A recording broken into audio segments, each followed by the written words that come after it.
할렐루야, 할렐루야. 이스라엘에서 있었던 일입니다. 어떤 사람이 담장 밑에서 채소를 심었습니다. 그런데 옆집에 나뭇가지가 담장 넘어와서 그늘이 되어 채소가 잘 자라지 않습니다. 그래서 나무를 잘라달라고 이야기를 합니다. 그러니까 나무 주인이 자르면 볼품이 없어진다, 나무 모양이 없어진다면서 자르지를 않습니다. 분쟁하다가 법에 호소합니다. 재판관이 양쪽의 의견을 다 듣고서는 내일 판결하겠다고 하루를 미룹니다. 그 다음 날 이 판사는 나무 가지를 자르라고 판결을 했습니다. 당시에 즉시 판결해야 되는 일을 하루 연기한 이유를 몰라서 기자가 물었습니다. 어제 왜 판결하지 않고 오늘 판결합니까? 나의 집에도 나무가 담 넘어 다른 집에 가 있기 때문에 먼저 가서 우리 집의 나무부터 자르고 그리고 오늘 판결을 한다는 그런 이야기를 했습니다. 우리가 주의 깊게 들어야 될 이야기입니다. 교회 지도자는 말을 많이 하게 됩니다. 그런데 남의 말하기 전에 먼저 자신을 돌아볼 필요가 있습니다. 오늘 교회 지도자는 많은데 믿고 따라갈 사람이 너무 적습니다. 내 형제들아, 너희는 선생된 우리가 더 큰 심판 받은 줄 알고 많이 선생이 되지 말라. 야고보는 교회 지도자를 선생이라고 호칭했습니다. 당시의 유대인들은 랍비를 선생이라고 부르고 존경했습니다. 선생은 이 선망의 대상이 되었습니다. 부모와 선생이 함께 물에 빠져 죽게 될 때에 누구를 먼저 구출해야 되느냐? 선생을 먼저 구출하라고 랍비들이 그렇게 가르쳐 주었습니다. 교회 안에 저마다 선생이 되려고 합니다.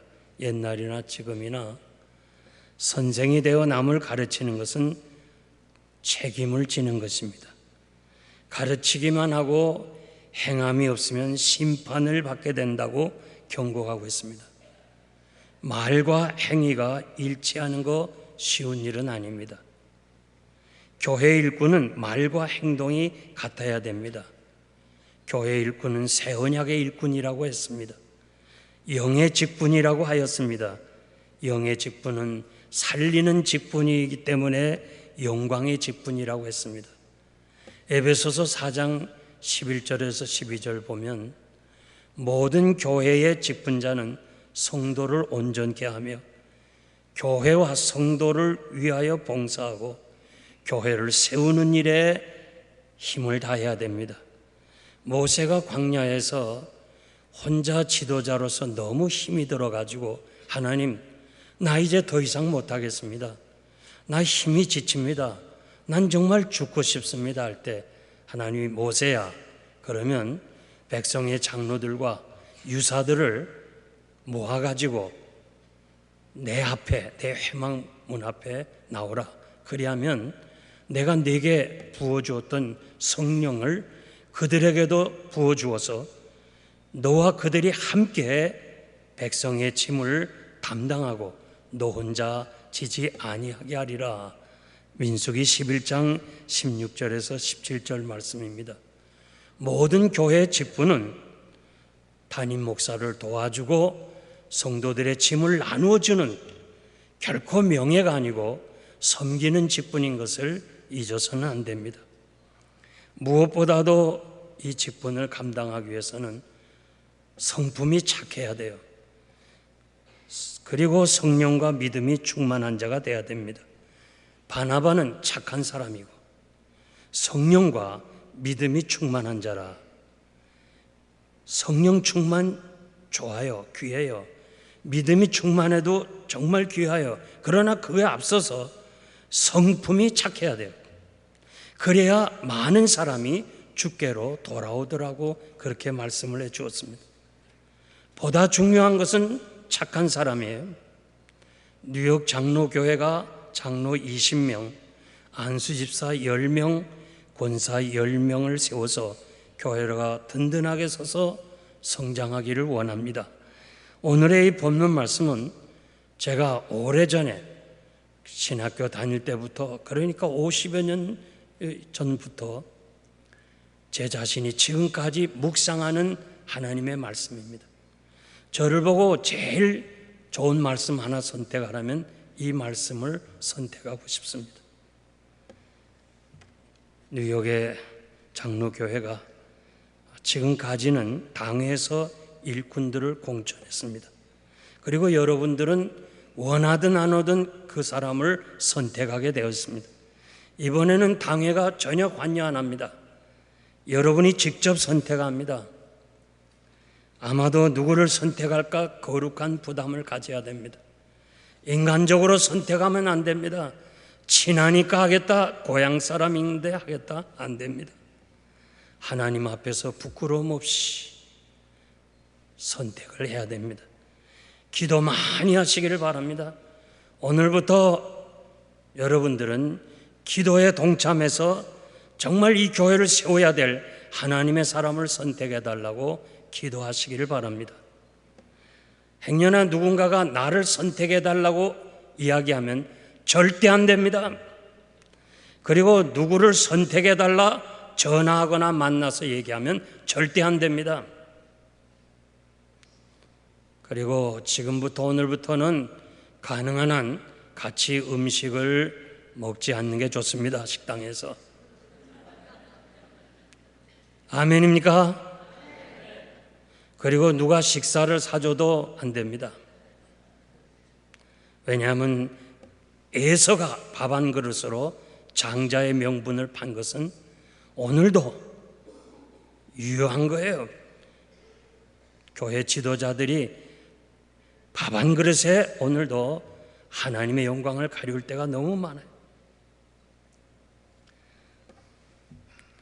우리가 선택하지만 결과는 하나님의 뜻대로 될 것입니다. 저는 여러분에게 본문 말씀을 통해서 이런 사람을 선택해 달라고 3가지 말씀드립니다. 첫째는 말씀에 순종하는 사람이에요. 내가 진리의 말씀을 옳게 분별하며, 여기 분별한다는 말은 바르게 자른다는 말이에요. 마치 석공이 대리석을 정확하게 잘라야 그 자기가 하고자 하는 거기에 사용하는 거예요. 농부가 밭을 똑바로 고랑을 파듯이, 경주하는 자가 법대로 경기하듯이 하나님의 말씀에 빗나가지 않고 말씀에 전적으로 순종하며 따라간다는 뜻입니다. 히브리서 5장 8절에서 9절 말씀 보면 그가 아들이시라도 받으신 고난으로 순종을 배워서 온전하게 되었은즉 자기를 순종하는 모든 자에게 영원한 구원의 근원이 되셨다고 말씀합니다. 예수님도 순종을 배웠다고 그랬습니다. 예수님은 순종을 배울 필요가 없습니다. 그런데 우리에게 본을 보이기 위해서 순종을 배웠다고 그랬습니다. 순종함으로 배워 더욱 온전하게 된다고 말씀합니다. 하나님의 말씀은 순종하면 이해가 되는 거예요. 자신의 신앙이 더 온전해지는 겁니다. 지금 이 시대는 정보화 시대고, 그리고 이해가 되고 납득이 돼야 따라가는 시대인데, 그러니까 하나님의 말씀이 이해가 안 되고 납득이 안 되기 때문에 순종하기가 어려운 시대에 여러분들은 하나님의 말씀을 무조건 순종하면 다 이해가 되는 거예요.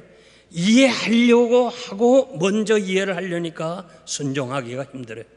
하나님의 말씀은 무조건 순종해요. 고린도후서 1장 19절 보니까 하나님의 아들 예수 그리스도는 하나님의 말씀에 무조건 언제나 예만 되었느니라. 예스, 하나님의 말씀에 예스, 아멘이라는 뜻이에요. 하나님의 말씀은 약속의 책이에요. 여러분들이 은행장이 발행한 수표나 혹은 누가 약속을 한 그 어음을 받을 때에 사실은 그것이 왜 중요하냐면 그것은 기한이 지나면 현찰이 되는 거예요. 한 달 혹은 3개월이 지나면 현찰이 되기 때문에 그 약속한 사람이 신실하게 믿어지니까 여러분들이 그 어음을 잘 보관하는 거예요. 하나님의 말씀이 은행장보다 신뢰를 못하겠습니까? 여러분들이 하나님이 살아계시고 하나님은 말씀대로 이루어진다는 사실을 믿는다면 우리는 하나님의 말씀 앞에 이해가 안 되고 납득이 안 돼도 무조건 아멘하여 하나님께 영광을 돌리시기를 바랍니다. 신앙생활은 순종과 정비례 됩니다. 신앙생활 잘한 사람은 모두 순종의 사람입니다. 사무엘상 15장 22절에서 23절 보면 사무엘이 가로되 여호와께서 번제와 다른 제사를 그 목소리 순종하는 것을 좋아하신 같이 좋아하시겠나이까? 순종이 제사보다 낫고 듣는 것이 수양의 기름보다 낫다고 말씀했습니다.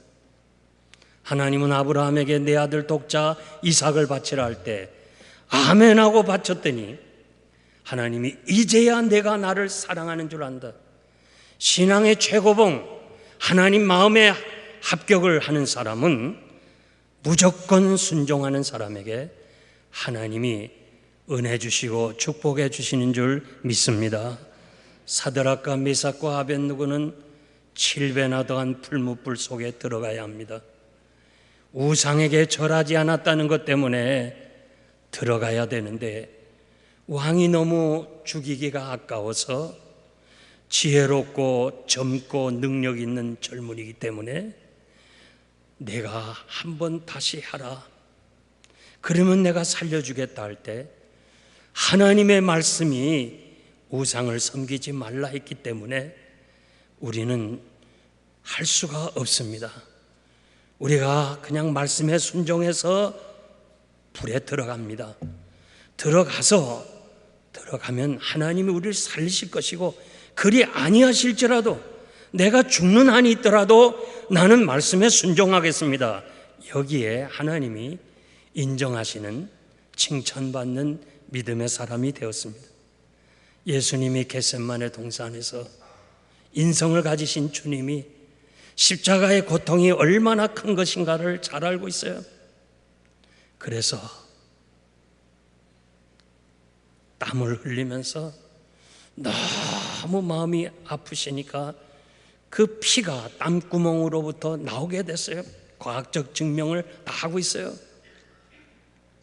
하나님 아버지, 할 수 있으면 이 잔을 내가 안 마셔도 되지 않겠습니까? 그러나 내 뜻대로 마옵시고 아버지의 뜻대로 없어서 자기가 죽더라도 하나님의 뜻대로 해달라고 그렇게 끝까지 순종하신 주님의 모습을 따라서 여러분도 하나님의 말씀을 내 생명 다하는 그날까지 순종하시는 여러분 되시기를 바랍니다.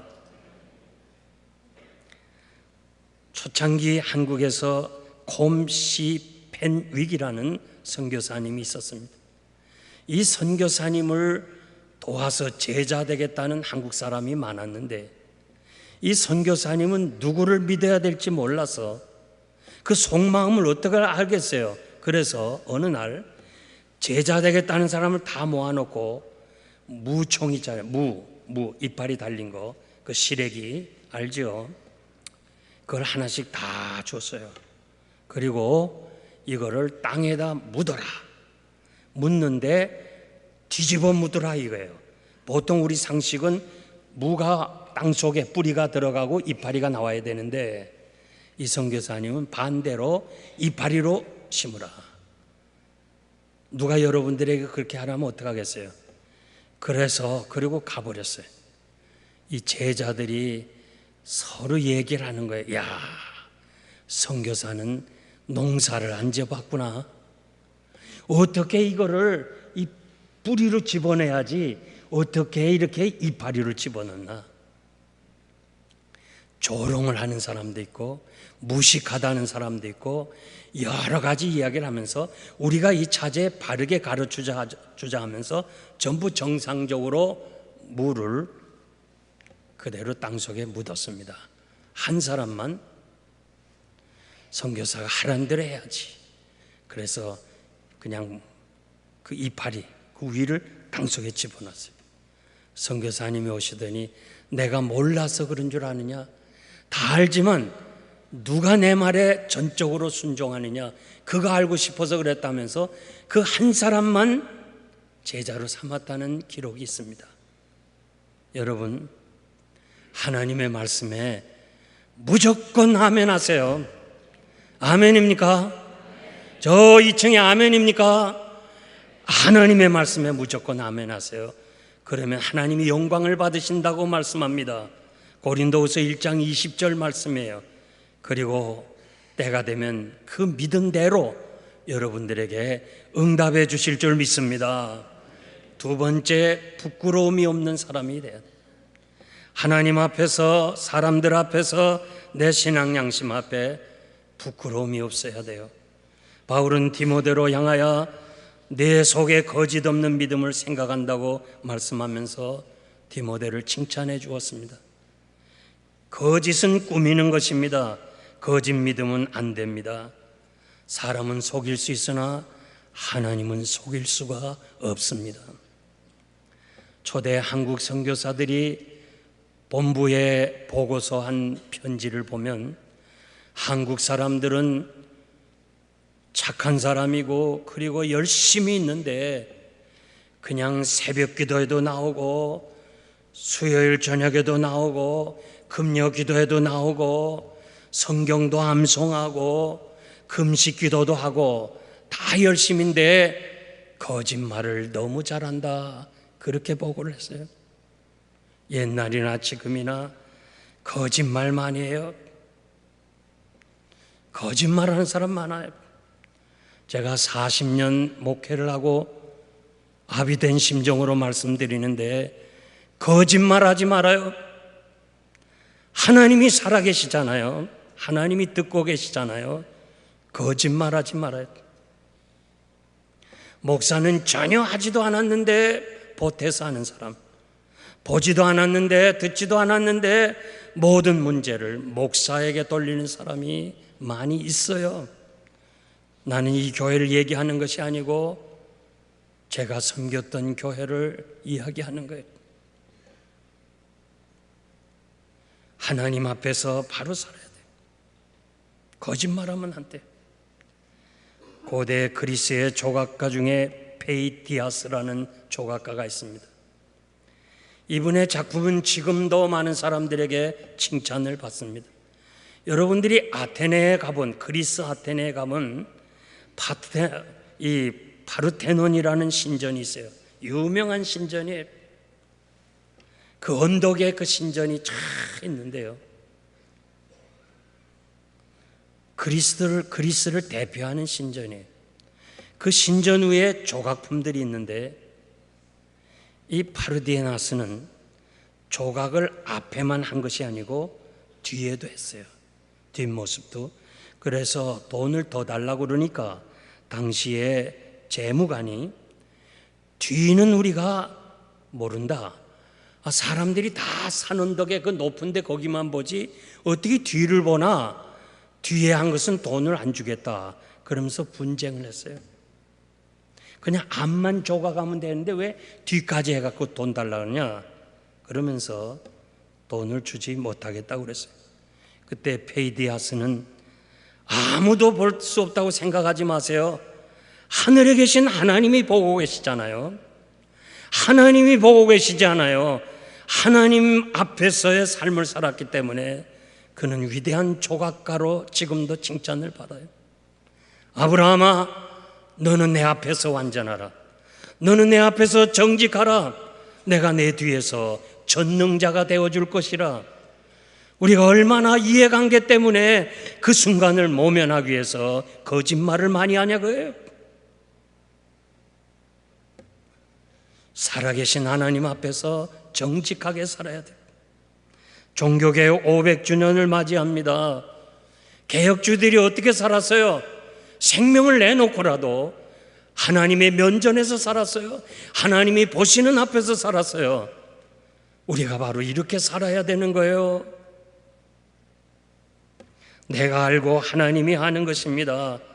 특별히 교회 지도자들은 정직하고 진실해야 돼요. 계시록 22장 15절에 보면 거짓말을 좋아하며 지어내는 자마다 성 밖에 있느니라, 하나님 나라에 들어갈 수 없다는 거예요. 우리가 믿음으로 구원받습니다. 그러나 거짓 믿음이 있어요. 예수 믿는 척하는 사람이 있어요. 마지막 임종 때 가보면 알아요. 지금은 몰라요. 우리도 몰라요. 그런데 임종 때 보면 거짓 믿음하는 사람이 나타나요. 도산 안창호 선생은 꿈에라도 거짓말하면 깨어나고라도 반성하라고 그렇게 얘기를 했어요. 저 검은 대륙에서 일생을 섬겼던 리빙스톤은 마지막 유언을 그 검은 대륙에 있는 사람들에게 한마디 유언을 남겼어요. 진실하세요. 거짓말하지 마세요. 여기 바둑을 뜨는 사람은 복기라는 걸 알아요. 복기. 복기는 이 대국을 하면서 기사들이 자기가 지잖아요. 지면 집에 돌아가서 다시 바둑판을 놓고 바둑알을 다시 놔요. 자기 것도 놓고 상대 것도 놔요. 보통 바둑알을 300개에서 350개를 놔요. 정확하게 바둑알은 361예요. 그러면서 자기가 왜 졌는가를 연구하는 거예요. 그런데 우린 그렇게 못해요. 그러나 기사들은 바둑알 하나 놓는 거 기분 따라 놓지 않아요. 생각하고 또 생각하고 또 생각하고, 이제 뭐 30분, 어떤 사람은 1시간을 바둑 하나를 놓기 위해서 열심히 생각하고 후회가 없다 할 때 딱 놓는 거예요. 그러니까 다시 바둑판을 놓고 바둑알을 다시 350개를 정확하게 놓는 거예요. 이걸 복기라고 그래요. 사랑하는 성도 여러분, 우리의 삶이 복기에도 부끄러움이 없어야 돼요. 우리는 그냥 막 사는 게 아니에요. 하나님 앞에 가지고 가야 될 거예요. 하나님이 여러분들의 삶을 다 보고 있잖아요. 다 기록하고 있다고 그랬잖아요. 하나님 앞에 복기돼도 부끄러움이 없는 하나님의 사람이 되어야 될 줄 믿습니다. 영국의 처칠, 지금도 살아계시죠. 가장 영국인이 존경하는 사람 뿐만 아니라 세계 정치가들도 처칠에 대해서 상당히 존경합니다. 이분이 용무가 바빠서 가다가 그만 붉은 신호등을 지났어요. 경찰이 그를 잡았어요. 티켓을 떼려고 그러니까 나는 총리다 이렇게 얘기를 했어요. 그랬더니 대영국 제국의 총리는 불법을 하지 않습니다. 당신은 가짜요. 경찰이 그랬어요. 그 말에 이 처칠은 부끄러움을 느꼈어요. 그래, 맞다. 대영 제국의 이 수상이 거짓말했어야 되겠냐? 당신 말이 맞소. 나는 가짜 수상이요. 거기서 철저하게 자신을 반성해요. 아, 내가 가짜였구나. 그러면서 훗날 자기를 티켓을 뗀 순경을 불렀어요. 그리고 계급을 하나 더 주려고 그랬어요. 승진시키려고 그랬어요. 넌 정말 훌륭하다. 그런데 교통경찰은 사양했어요. 내가 마땅히 할 일을 했을 뿐인데 그것 때문에 나는 진급받을 자격이 없습니다. 교통순경이나 수상이나 부끄러움이 없는 사람들이에요. 여러분, 그리스도인으로서, 뉴욕 장로교 교인으로서 당당하게 인정할 것은 인정하고 시인할 건 시인하고 하나님 앞에서, 사람 앞에서, 신앙 양심 앞에서 부끄러움이 없는 일꾼이 되시기를 바랍니다. 이런 일꾼들을 여러분들이 선택해 주세요. 세 번째는 하나님께 드리기를 힘쓰라고 그랬습니다. 자신을 하나님께 드리기를 힘쓰라. 힘쓰라는 말은 최선을 다하라는 거예요. 하나님이 우리를 사랑하셔서 그 아들 독생자를 세상에 보내시고 죽기까지 우리 위하여 십자가의 고난을 당하게 하셨다면, 그것이 믿어진다면 여러분도 하나님의 나라를 위해서 최선을 다해야 될 줄 압니다. 로마서 12장 1절 보니까 형제들아, 내가 하나님의 자비하심으로 너희를 권하노니 너희 몸을 하나님이 기뻐하시는 거룩한 산 제사로 드리라. 하나님이 기뻐하시는 희생제물이 되라고 그랬습니다. 하나님이 우리를 향하여 원하시는 목적이 있습니다. 빌립보서 2장 13절 말씀 보면 너희 안에 행하시는 이는 하나님이시니 자기의 기쁘신 뜻을 위하여 너희로 소원을 두고 행하신다고 그랬습니다. 저는 이 말씀을 언제나 묵상하고 좋아합니다. 우리는 모든 것이 우연이 하나도 없어요. 하나님의 주권적인 섭리 속에 되어지는 일이에요. 하나님은 하나님이 원하는 사람으로 만들기 위해서 우리를 이 모양 저 모양으로 다루어 가시는 거예요. 내게는 그것이 사건이 되는 것이고 아픔이 되는 것이고 때로는 절망이 되고 때로는 아픔이 되지만은, 그러나 그것을 통해서 하나님께서 나를 하나님이 원하시는 사람으로 인도해 주시고, 우리가 아직 이 세상에 남아있는 것은 하나님이 우리를 향하여 하시고자 하시는 일이 있기 때문에 우리를 세상에 남겨두었어요. 그러므로 여러분들이요, 어떠한 상황과 어떠한 환경에 처한다 할지라도 우리는 하나님께 감사하고, 그리고 하나님이 행하시는 일에 최선을 다하는 것, 이것이 바로 하나님의 주권적 섭리를 믿는 성도들의 자세입니다. 여러분들이 나를 향하신 하나님의 뜻이 있다는 거 확실히 믿으십니까? 믿으십니까? 그렇다면 최선을 다해 주세요. 하나님이 최선을 다하는 사람에게 자기 은총을 함께 하시는 거예요.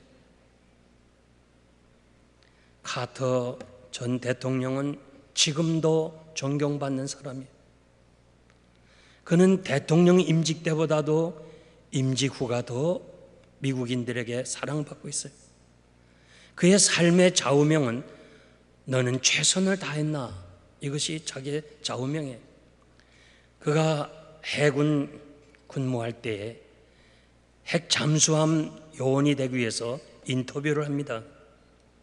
대령이 당신은 사관생도일 때 공부를 위해서 최선을 다했나 할 때, 예, 그랬습니다. 그리고 지금도 당신은 최선을 다하고 있느냐 할 때, 예, 그랬습니다. 그러다가 자기가 순간에 최선을 다하지 않을 때가 있었거든요. 그래서 양심의 가책이 들어서 지금 잘 못할 때가 많이 있습니다. 왜 당신은 최선을 다하지 않았습니까? 그 사관생도 때 최선을 다했으면 지금 군에 복무할 때도 최선을 다해야죠. 이 말에 그는 마음에 담았어요. 그래, 최선을 다하자. 그날 이후로 이분의 좌우명은 최선을 다하자. 이것이 결국 주지사가 되고 대통령이 되었고, 그리고 임직 후에도 그는 가난한 사람들을 도와주는 집짓기 운동을 했습니다. 어느 날 그는 90이 넘어서 간에 암이 생겼습니다. 그리고 전이 돼서 뇌에도 암이 생겼습니다. 그는 이렇게 말합니다. 많은 사람들이 주변에서 위로를 할 때 그는 이렇게 말했어요. 사람의 생명은 하나님께 있으니, 사람의 생명은 하나님께 있으니 내 마음이 편합니다. 우리 앞에 무슨 일이 있을는지 몰라요. 우리가 어느 날 암이라는 선고를 받을 수도 있어요. 어느 날 우리는 갑자기 위험에 처할 때도 있어요. 여러분들이 분명하게 오늘 믿어야 되고 고백해야 되는 것은 우리의 생명은 하나님께 있는 줄 믿습니다. 하나님께서 살라 하시면 우리는 사는 것이고 오라 하면 가야 되는 거예요. 그러면서 그는 간에 암이 있죠. 뇌에 암이 있죠. 나이가 90이 넘었죠. 그러나 그는 전혀 생각하지 않고 열심히 성경 공부하고 열심히 성경 가르치고 그리고 최선을 다했습니다. 하나님께서 어느 날 그의 암을 다 치료해 줬어요. 그래서 지금 90이 넘어서 90한 서너 살 됐을 텐데 건강하게 지금도 사역할 최선을 다하는 거예요. 이런 결단이 여러분에게도 있어지기를 바랍니다. 에베소서 5장 16절 보니까 세월을 아끼라. 내 자신을 위해서는 좀 아껴야 돼요. 여러분들이 세상 즐기는 것 좀 아껴야 돼요. 골로새서 4장 5절 보니까 외인을 향하여 지혜로 행하며 세월을 아끼라. 좀 지혜롭게 살아야 돼요. 우리도 자식을 낳아 길러야 돼요. 우리도 먹고 살기 위해서 삶의 현장으로 나가야 돼요. 자기 자신을 위해서 사는 것도 힘들고 피곤한데 우리는 두 날을 살아가는 거예요. 오늘도 살아가야 되고 하나님 앞에 설 그날도 살아가야 돼요. Today, that day. 얼마나 힘들어요. 자신만을 위해서 살도 힘든데 우리는 두 날을 위해 살아야 되니까 얼마나 힘들어요. 최선을 다할 뿐이에요. 우리가 받은 거 비록 한 달란트라고 해서 무시하지 마세요. 부족하다고 좌절하지 마세요. 한 달란트의 은총에 감사하고 최선을 다하시기를 바랍니다. 하나님의 은혜는 최선을 다하는 여기에 있는 줄 믿습니다. 베드로전서 4장 10절 보니까 각각 은사를 받은 대로 하나님의 선한 청지같이 서로 봉사하라. 내게만 주신 은혜가 있어요. 내가 받은 은사가 있어요. 남의 거 부러워하지 말고 남의 거 따라하지 말고 하나님께서 내게만 주신 은혜, 나 비록 부족하고 연약하고 아무것도 모른다 할지라도 하나님이 주신 이것 가지고 최선을 다하면 하나님이 여러분들을 축복해 주시리라고 믿습니다. 이 세상에서 성공한 사람들의 공통점은 최선을 다해서 열심히 산 사람들이라고 그랬습니다. 저는 이 뉴욕 장로교회 사람들 아무도 몰라요. 지금 몇몇 사람 알았지만 겉으로 알지 아무것도 몰라요. 그래서 나는 이 거룩한 강단에서 말씀드린데 아무에게도 이 사람을 해주시오 그런 말 안 할 거예요. 난 지금까지 40년 동안 그렇게 해왔어요. 여러분들이 잘 알아.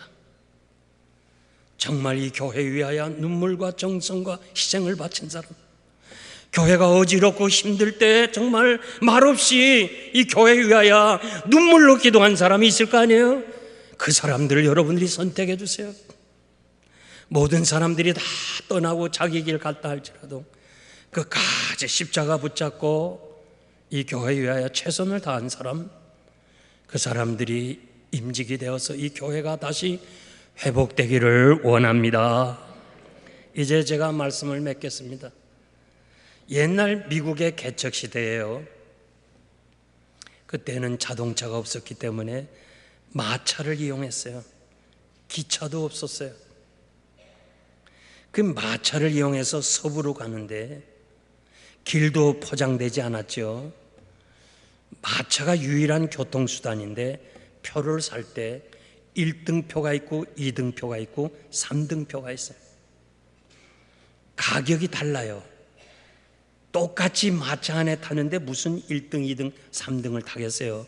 그런데 사람들이 다 그 표를 따라서 돈을 내고 사요. 이제 가다가 마차니까 사고가 나잖아요. 물에 빠지잖아요. 그러면 1등표 탄 사람은 그대로 앉아있어. 마차에. 때로는 비가 오기도 하지요. 밤이 되면 야생동물이 있지요. 그리고 춥지요.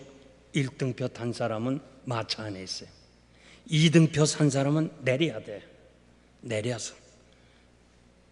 3등표 산 사람은 마부와 함께 팔 걸고 마차를 고쳐야 돼요.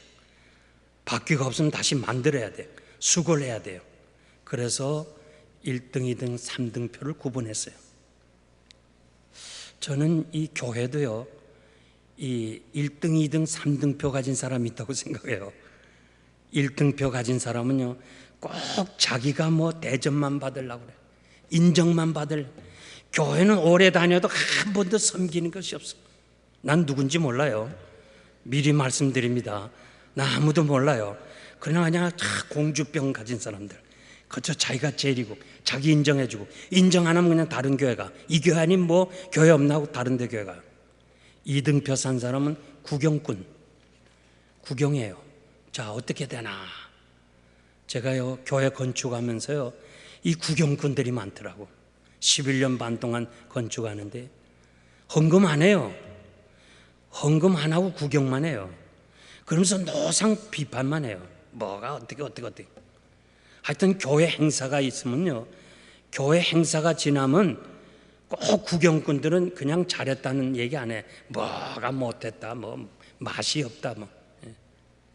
우리가 이 자동차를 타고 가다 보면요, 막 밀려서 사고 났나 하고서 천천히 가보면요, 사고 없어요. 단지 맞은편 이쪽 차선에서 사고가 나면 그거 구경하느라고 자동차가 밀려요. 아무 사고도 없는데 그거 구경하느라고 자동차가 밀려간다고요. 구경꾼. 마지막 3등표 팔 걸었어. 그리고 교회 일을